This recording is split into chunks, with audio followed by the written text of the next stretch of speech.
ኣብ ምብራቕ ዲሞክራሲያዊት ሪፓብሊክ ኮንጎ ኣብ ዝርከብ ማእከል ሕክምና ኢቦላ ገለ ሰባት ናይ ቤተሰቦም ሬሳታት ንምውሳድ ድሕሪ ምፍታኖም ምስ ፖሊስ ከም ዝተጋጨው ክልተ ጋዜጠኛታት ሓቢሮም። እቲ ብሰንበት ዘጋጠመ ናዕቢ ሙሉእ መዓልቲ ከም ዝቐጸለ እቶም ጋዜጠኛታት ሓቢሮም ኣለዉ። ኣብቲ ቀጽሪ ሆስፒታል ዝርከብ ማእከል ሕክምና ሓደ ናይ መወሸቢ ዳስ ብሓዊ ተቓጺሉ ኣሎ። ሬሳ ናይ ሓደ ግዳይ ኢቦላ ኣዝዩ ተላባዒ ስለ ዝኾነ ንህዝባዊ ስርዓተ ቀብሪ ንቤተሰቦም ዝውሃብ እቲ ቫይረስ ዝያዳ ክዝርጋሕ ከም ዝኽእል ሰብ ሞያ ይዛረቡ። ኣብዚ ሕጂ እዋን ቁጽሪ ብኢቦላ ከም ዝተለኽፉ ዝተጠርጠሩ ሰባት ልዕሊ 900 ሰባት ከም ዝበጽሐን 223 ድማ ገዳያት ሞት ከም ዝኾኑን ሰበስልጣናት ሃገር ገሊጾም።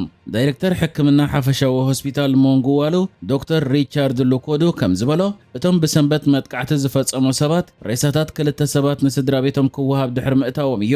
ሓደ ካብቶም ዝሞቱ ካቶሊካዊ ካህን ፍሉጥ መራሒ ሃይማኖት ምዃኑ ሓደ በዓል ስልጣን እቲ ሆስፒታል ንማዕከን ዜና አጃንስ ፍራንስ ፕረስ ሓቢሩ ኣሎ።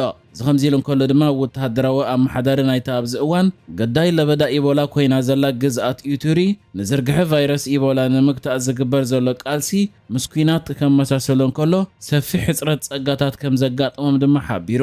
ጆኒ ሎቦያ ንካሻማ ናይ ፈረንሳ ማዕከን ሬድዮ ፈረንሳ ኣብ ዝሃቦ ሓበሬታ ኣብቶም ነቲ ሕማም ዝተቓልዑ ከባቢታት ዝርከቡ ሰባት እኹል መግቢ ከም ዘይረኽቡ ዘለውን በዝሒ ሕሙማት ስለ ዘሎ ድማ ተቐጥቀጥ ይፍጠር ከም ዘሎን ገሊጹ።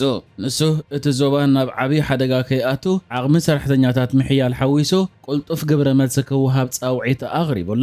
ከም ዝፍለጥ ኣብዚ ዝሓለፈ ቀረባ መዓልትታት እቲ ኣብዚ እዋን ኣብ ዲሞክራሲያዊት ሪፓብሊክ ኮንጎ ኣስፋሕፊሑ ዝረአ ዘሎ ኢቦላ ብዳይሬክተር ውድብ ጥዕና ዓለም ዶክተር ቴድሮስ ኣድሓኖም ኣብ ሰፊሕ ከባቢታት ኣፍሪቃ ሓደጋነቱ ልዑል እዩ ክብል እንከሎ ብደረጃ ዓለም ግን ዛጌት ሓደጋነቱ ትሑት ኢሉ ነይሩ።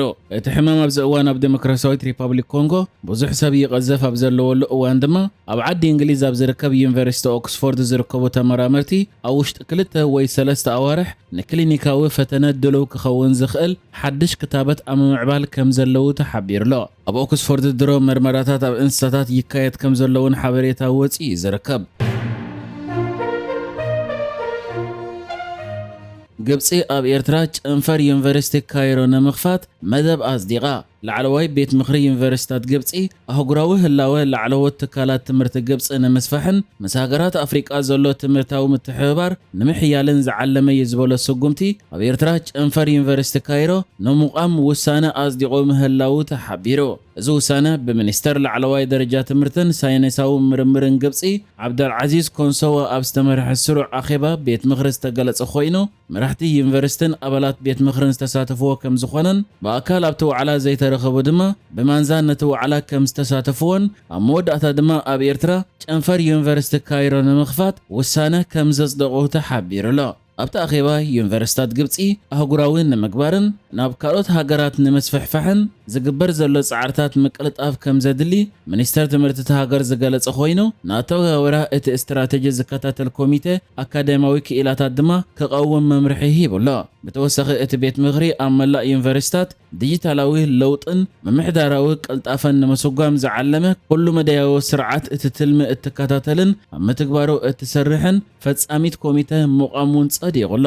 ከም ዝፍለጥ ግብፂ ምስ ኤርትራ ኣብ ዝቐረበ እዋን ዘለዋ ርክባት እንዳሓየለ ዝመፀ ኮይኑ ኣብ ዝሓለፈ ቀረባ እዋን ድማ ሚኒስተር ወጻኢ ጉዳያት ግብፅን ሚኒስተር መጓዓዝያ ግብፅን ናብ ኤርትራ ምብጻሕ ብምግባር ኣብ መዳይ ወደባትን ኣብ መንጎ ወደባት ዝግበር ናይ ባሕሪ ርክባትን ስምምዕ ተገይሩ ነይሩ እዩ።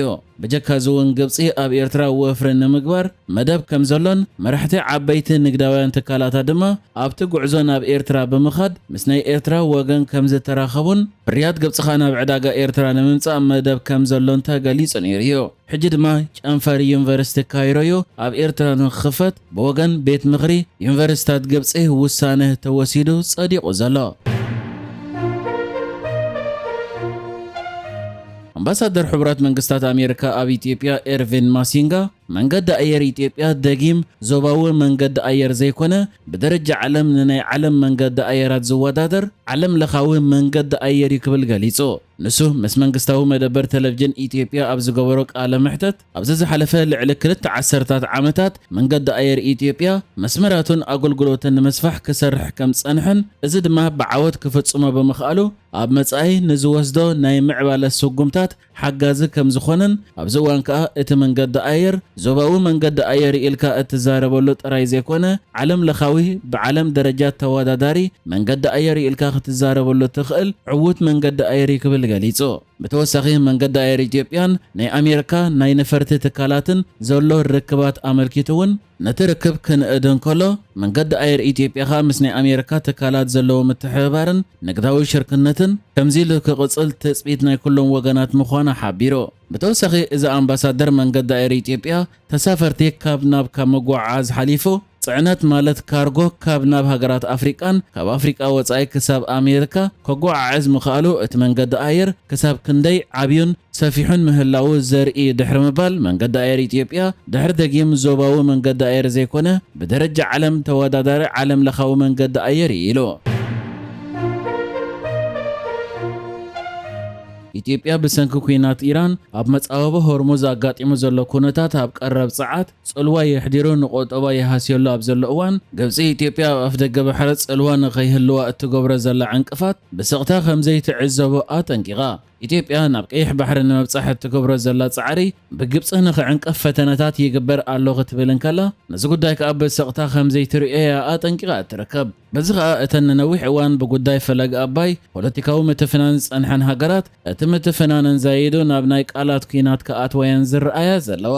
ግብፂ ኣብዚ ዝሓለፈ ቀረባ እዋን ምስታ ምስ ኢትዮጵያ ኣብ ዲፕሎማስያዊ ወጥረኣትያ ዘላ ኤርትራ ዘለዋ ዝምድና ክተሐይል ዝተረኣየት ኮይና ኢትዮጵያ ድማ እቲ ዝግበር ዘሎ ርክባት ብዓይኒ ጥርጣረ ብምርኣይ በተዘዋወረ መንገዲ ክትነቕፎን ክትዛረበሉን ጸኒሓያ።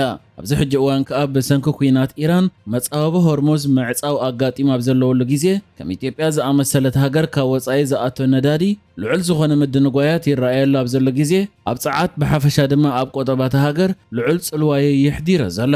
ኣብ ቀይሕ ባሕሪ ከዓ ግብፂ በጀካ ምስ ኤርትራ ምስታ ወደባን ኢትዮጵያ ኣካርያ ዘላ ጅቡቲ እውን ርክባት ትገብር ዘላ ብምዃና ኢትዮጵያ ኣብ ቀይሕ ባሕሪ ክህልዋ እትደልዮ ጽልዋ ብግብፂ ዕንቅፋት ይገጥሞ ኣሎ ብምባልያ እትኸስስ ዘላ። ኢትዮጵያ ብተወሳኺ ኣብ መግለጺኣ ግብፂ ኣብዚ ዞባ እትገብሮ ዘላ ተግባራት ነቲ ብባሕሪ ናብ ቀይሕ ባሕሪ ንምብጻሕ ዝግበር ዘሎ ጻዕሪ ናይ ኢትዮጵያ ንምትዕንቓፍን ንኢትዮጵያ ንምኽባብ ዝግበር ፈተነታትን ኢላ። ብተወሳኺ ኢትዮጵያ ግብፂ ንነዊሕ ዓመታት ተኽታኹ ዝኾነ ኣካይዳ ኣብ ልዕሊ ኢትዮጵያ ክትክተል ከም ጽንሐት ብምኽሳስ ብሰላማውን ዘላቕን ኣገባብ ናብ ባሕሪ ምብጻሕ ኢትዮጵያ እትገብሮ ዘላ ጻዕሪ ከም ዘይትገድፎን ነዚ ንምዕዋት ከዓ ኣህጉራውን ዞባውን ደገፍ ከም ዘለዋ እውን ሓቢራላ። ነዚ ናይ ኢትዮጵያ መግለፂ ብዝምልከት ክሳብ ሕጂ ብወገን ግብፂ ዝወፀ ግብረ መልሲ የለን። ንሕጂ ዝተዳለወ ዜናታት እዚ ነይሩ። ብካልእ ክሳብ ንራኸብ ሰላም ንዓኹም።